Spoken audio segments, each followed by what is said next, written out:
Multiliteracies is made up of 3 learning domains: the cognitive, the psychomotor, and the affective.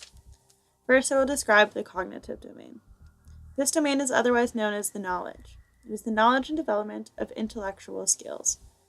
Here we recognize facts, patterns, and concepts. We push our students to develop intellectual abilities and skills. They build from their pyramid from remembering up to creating. It is our hope as educators to have our students at the top of the pyramid in analyzing, evaluating, and creating. The pyramid states, when combining elements into a pattern not clearly there before, that is creating. In the art classroom, this is where we reside. The second learning domain is psychomotor, otherwise known as skills. This is the physical movement, coordination, and use of our motor skills. This is the actual doing. Here we practice and we measure speed, precision, distance, procedures, and techniques, all in execution. This pyramid ranges from set and guided response up to adaptation and origination. Here in the art room, we focus on our fine motor skills and the actions of making an artwork. Lastly, we meet the affective learning domain, otherwise known as our attitudes. It is the manner in which we deal with things emotionally. We look at our feelings, values, appreciation, enthusiasm, and for me, most importantly, our motivations. This pyramid ranges from receiving up into internalizing. In an art classroom, we learn how to internalize our feelings and project them outwards onto a piece of paper or whatever medium we might be using. This is also where art therapy kind of comes in play. Now let's break down these learning domains into their more simpler terms: knowledge, skills, and attitudes. I will relate these to the BC Education new curriculum model of know, do, and understand. The know connects with knowledge. It is the content learning standards. The do connects with our skills. It is the curriculum competencies, or what was previously known as the prescribed learning outcomes. And the understand partially fits into the attitudes. As we begin to understand, our attitudes might change, but it also slightly fits into the other 2 domains as well. Next, we will also relate them into the art classroom by looking at the specific art fundamentals curriculum. First, let's look at knowledge. This is the know section of the BC curriculum. This reflects the content learning standards. It is the topics and is what students will know. And it is what we expect students to know. This is also what students need to know to achieve curricular competencies. Students will become aware of each element's presence, use, and capacity, and these are the key concepts, elements, processes, and strategies, which is located in the context section of the curriculum. In each grade level, the first few bullet points in the content sections are all the same. They are the elements and principles of design, and they are the image development strategies. My core text, which we will discuss later, has to do with the elements and principles of design, as they are a universal thing that every student needs to know across all grade levels. Now let's move into the skills section of the learning domains that are known as the do. This is described in the curriculum as the curricular competency learning standards, or in the old curriculum as the prescribed learning outcomes. These are the skills, strategies, and processes. This is what students should be able to do with the knowledge they have gained. So this connects to the knowledge that we just discussed and builds upon it. Each content topic from the know section can be applied through multiple curricular competencies or multiple PLOs. This supports the progress of study. It engages students to discover their artistic and creative potential, which actually increases their motivation and attitude, which we'll discuss in a few minutes. Competencies are structured around the artistic habits of mind, and they engage in exploring artistic curiosity and creating with artistic intellect. We also look at reasoning through considerations and possibilities, reflecting on choices and imagining opportunities, communicating ideas and perspectives, documenting artistic growth and understanding, connecting with themselves, artists, artworks, and the world, and expanding artistic capacity through perseverance. These are a general list of competencies that are adapted for each grade level. As you can see, they reflect on the knowledge, and they're really about getting students active in their learning. Now let's look at the understanding portion of the new curriculum. These are the big ideas, and they influence our attitude. These are what students are expected to understand and take away. It is their deeper learning.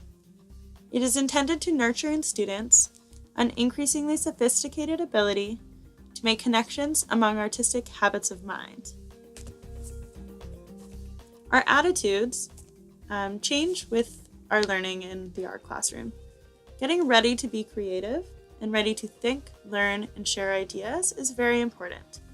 We also need to learn about our own thinking and abilities while exploring our potential and develop a vision for creative success.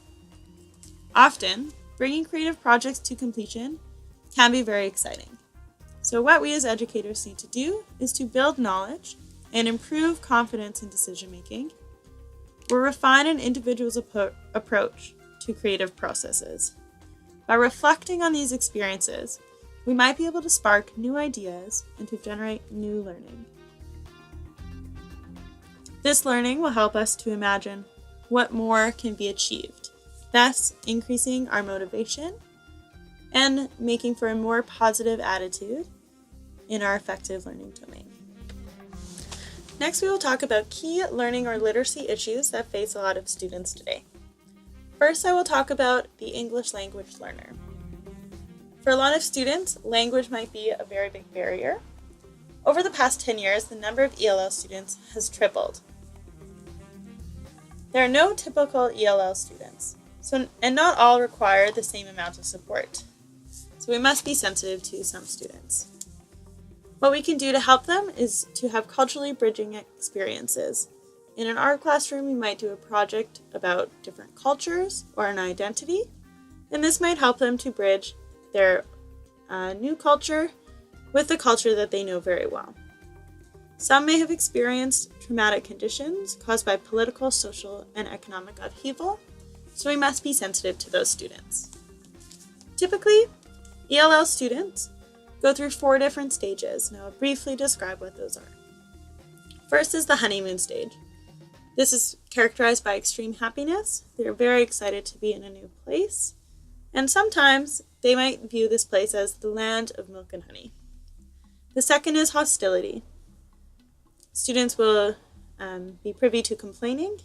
They might want to be only with people who speak their language, and they might reject anything associated with the new culture. This brings on depression, irritability, and anger. The third stage is humor. They work towards a resolution of their feelings, and they might be able to accept this new home and find some friends. This can be quite a long process for a lot of students, and it might bring on some anxiety. The fourth stage is home. This is when students decide that this is their home. This is where they live, and they are here to stay. For some students, this might never happen, and others, this might take years. So as educators, we must be sensitive to these students. Some challenges they face in the classroom are the grasp of knowledge and skills and attitudes specific to various subject areas. They have a better command of the English language in time, but this takes a lot of effort. And 3, the challenges they face can be the ability to interact with others and function socially in school. Making friends is very important to a lot of students at this age, and it can be very hard if they feel alone. How to help these students is to use varied forms of presentation and encourage students to represent their knowledge and understanding in various ways. This is where the idea of multimodality comes in, and representation, as they can use different ways to represent things that might not just be oral or written communication. Next, I will talk about students with learning disabilities.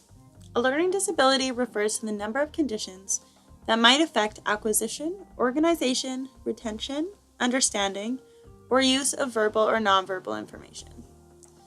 These disorders can affect individuals who otherwise demonstrate at least average abilities essential for thinking and reasoning.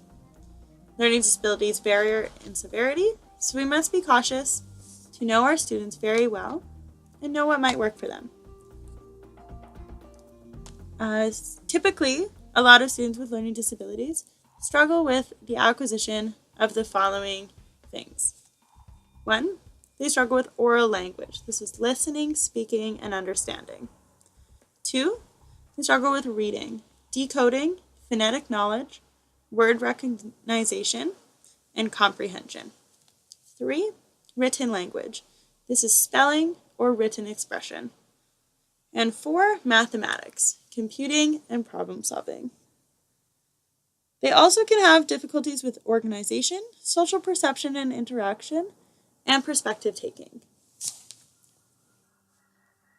How to recognize a student with a learning disability? They might show an average or above average abilities in thinking and reasoning. They might demonstrate below average academic achievement. They'll demonstrate a significant difference between achievement and ability. Often students will also have processing difficulties. Relative to their peers, they might be less engaged in learning tasks. They might have less confidence in their ability to learn. They might be less willing to take risks in learning situations and unable to cope with multiple instructions.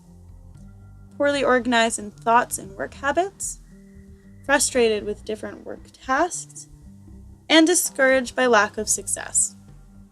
So typically students with a learning disability will need some support in your classroom. This might be in the form of adaptations, or they might need some further support from a special education instructor or an educational assistant.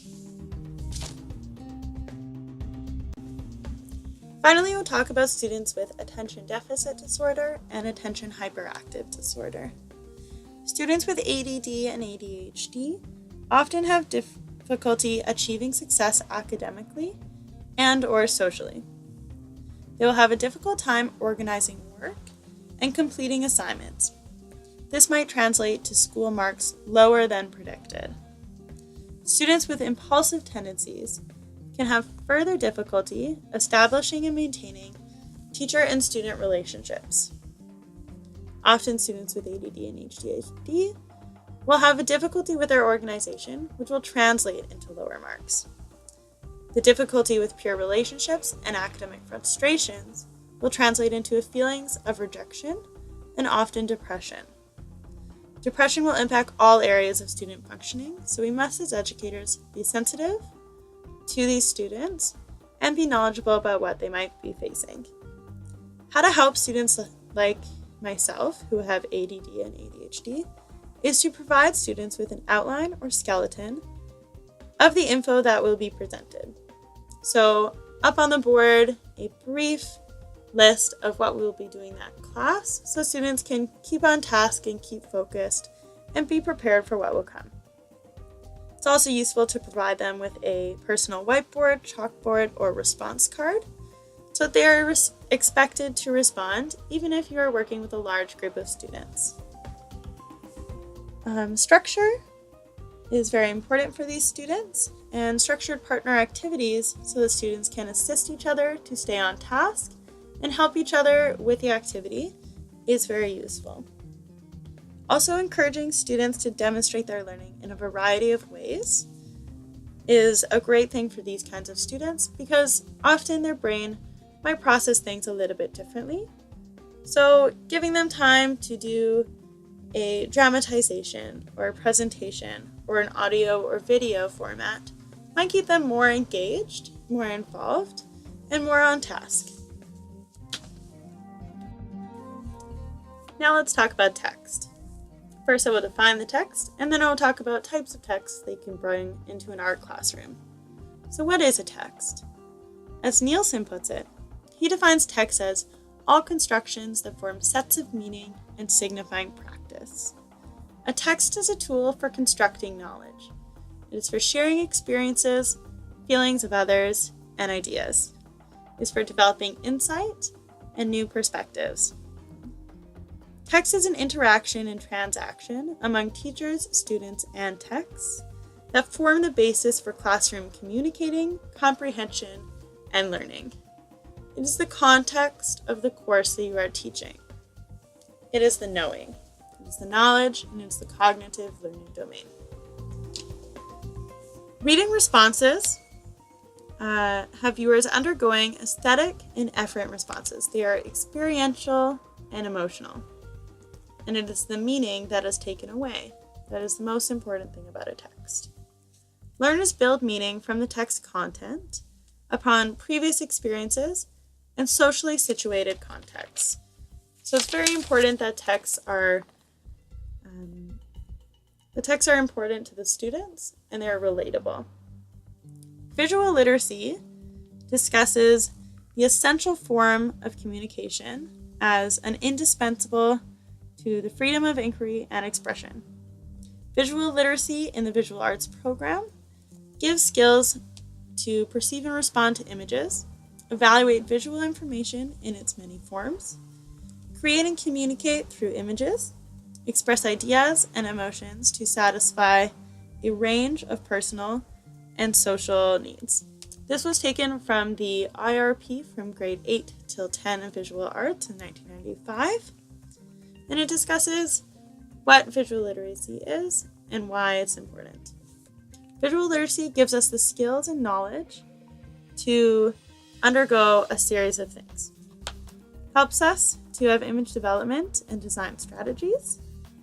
It gives us a personal, social, cultural, historical context in which images are created and communicated. We can talk about visual elements and principles of art and design, and materials, techniques, and processes. These are the things we have to learn in an art classroom. How we learn them is through text. So, what is the kind of art text that we might be able to use?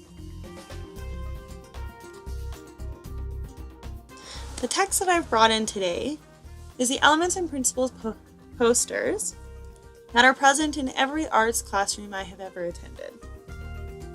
These posters give you a snapshot of what each element and principle of design are, including brief definitions and many examples.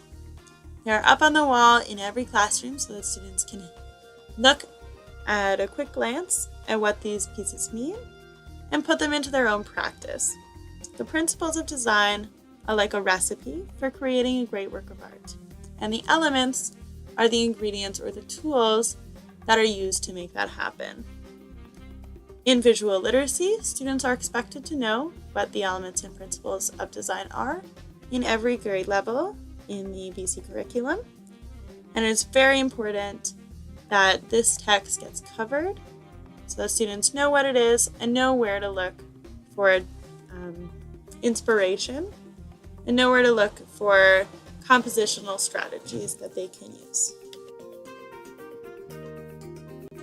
A supplementary text would be the artwork. It might be a drawing, a sculpture, a photograph, a painting, or even a mug. It might be a street sign, or a poster on the wall, or it might be a chair if we're talking about industrial design. My supporting text is something that a student would bring into the classroom out of their own interest that relates to the project at hand, and be able to dissect that piece into the elements and principles of design that we have learned with our core text.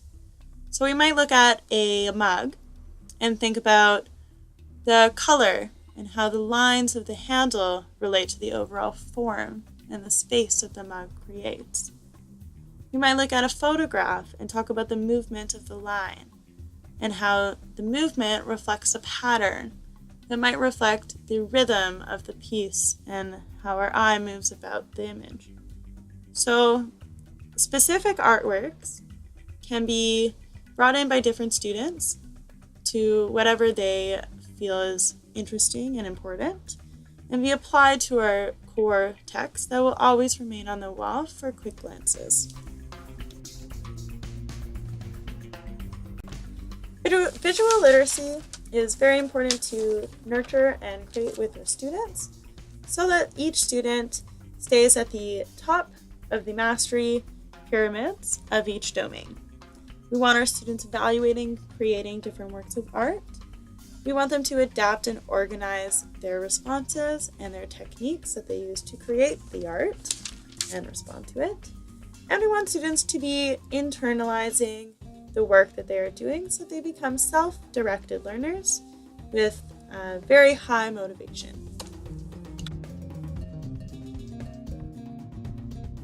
The references I used were Multiliteracies and Learners Domains PDF, Defining and Selecting Expanding Notions of Text, Class Notes PowerPoint, the Visual Arts IRP from grades 8 till 10, 1995,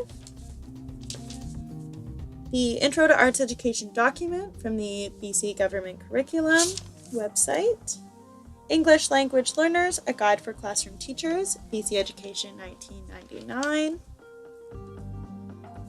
Supporting Students with Learning Disabilities, A Guide for Teachers, and Teaching Students with ADD/ADHD, A Resource Guide for Teachers, BC Education.